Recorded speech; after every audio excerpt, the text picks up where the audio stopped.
Hello there, ladies and gentlemen. Mole here with a plane flying over Flash's head. And oh my gosh, I just lost my train of thought there. Such an awesome intro. I think it's the music that gets it. Like, there's nothing particularly cool about them like walking around an airport, but the music makes it seem epic for some reason. Anyway, I recommend that. The music is going to be like, you know, dulled in my video. It's going to be just barely in the background. I recommend you go watch this on a Korean vid or something so you can watch it in its full glory.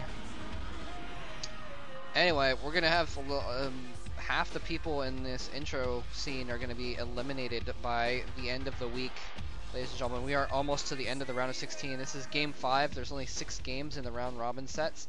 So there's this set of games, and then I think the games at the time of this recording are being played tomorrow, or tonight, of game 6, which will determine, I mean, some of the groups may be determined by game 5.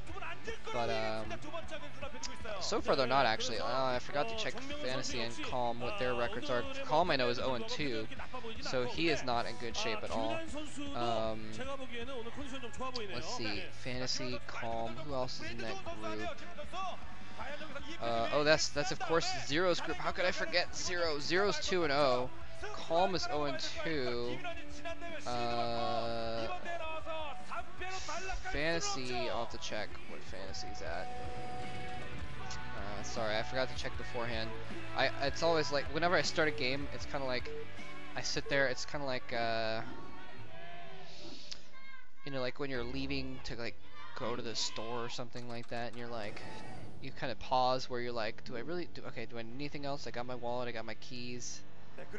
Do I need anything else? And you're like, kind of say, well, I don't want to spend all day just sitting here wondering if I need anything else before I leave, so I'll just leave. And then you leave, and then you're like, oh, I forgot my phone. Damn it.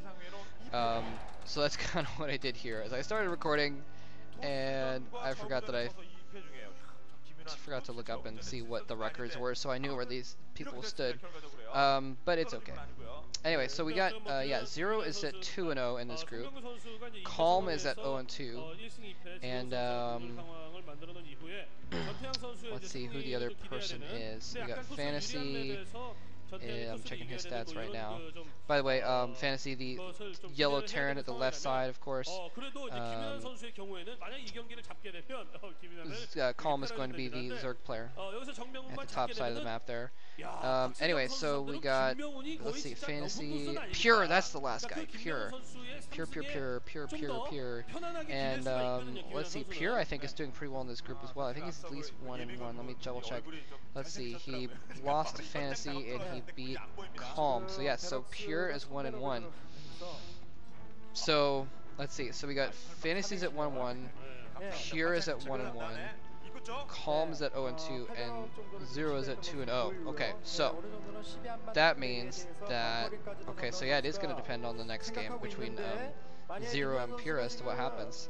Okay, I won't bother because I've explained kind of similar situations in the last two sets, so I won't bother going through and explaining all the details of how it works. But basically, depending on who wins and who loses, you could end up with a tie where 3 people have 2-1, or you could end up with a tie where 3 people have 1-2.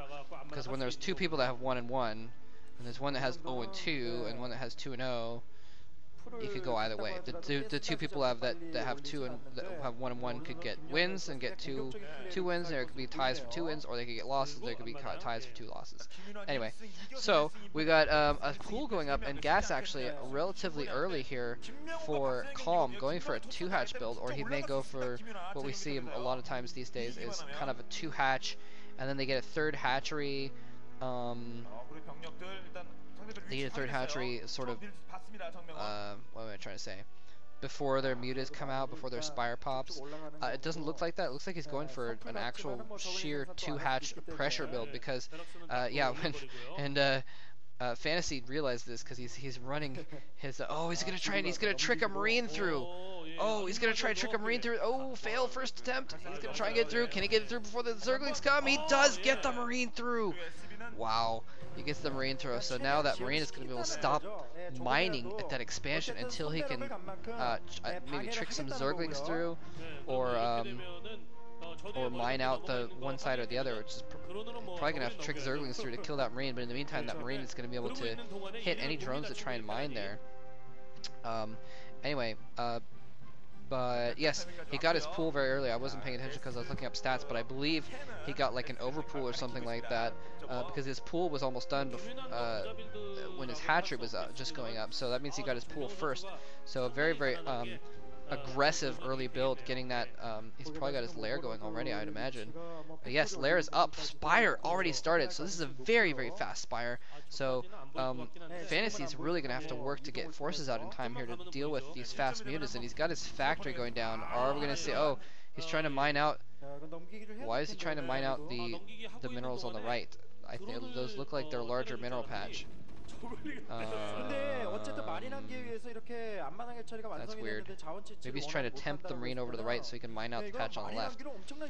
Oh, he's going to try and squeeze some Zerglings through. He's trying to squeeze a Zergling through. Oh, Zergling does not get through. Wow, so he stopped from mining his expansion. This is hardcore. That one Marine may win the game for Fantasy because he's stopping him from mining completely now. He's got a low economy, so it's not that big of a deal. Unfortunately, from the gas mine is not right there. So the gas mine, he can still mine a second gas if he needs to. And look at that, Calm is like, this is not good. Yeah, this is really not good for him at all. He's trying to get a sunken colony out here so he can stop this inevitable vulture that he saw with his overlord. But the sunken is not up yet, and he's trying to break through these lings. If he gets into the main, this will be game over. This will be GG for Flash. I'm sorry, for Calm for this OSL. The sunken colony barely comes in time. Wow, if Fantasy had gotten up that ramp, that would have been the end of Calm's OSL run. He would have been eliminated from the OSL because he would have lost so many drones. He's already in a low econ build. He would have just lost so much. And for some reason, Fantasy has decided to open up his door a little bit. He's got his engineering bay almost there. He's going to need to get some turrets out very quickly. Why did he go for is he getting a dropship? Why is he going for a dropship? He's going for a vulture drop against 2-hatch muta. He needs to get some defense against these mutas pretty quick. Finally, the mutas come out. They're going to be able to kill that Marine. He's got several Marines, but Fantasy's been teching, and as such, he doesn't have anything. He doesn't have any units. It looks like he's trying to get Valkyrie. Oh, that's what he's doing. He's trying to get Valkyries. Is that first Valkyrie going to kind of come out in time, though? And even if it does, he's probably going to follow up with Scourge because he knows that these are coming, and he knows that Fantasy's Mr. Valkyrie Man. So, it's true. That's his name. His name is Mr. Valkyrie Man. That's his new nickname. No, but he's got the Valkyrie out. He gets the Valkyrie out, but he's probably going to bring in some Scourge. If he can Scourge that Valkyrie, he's going to be able to put so much pressure on Fantasy. Fantasy is still at one base at least. And there's the Valkyrie, excuse me, taking some pot shots.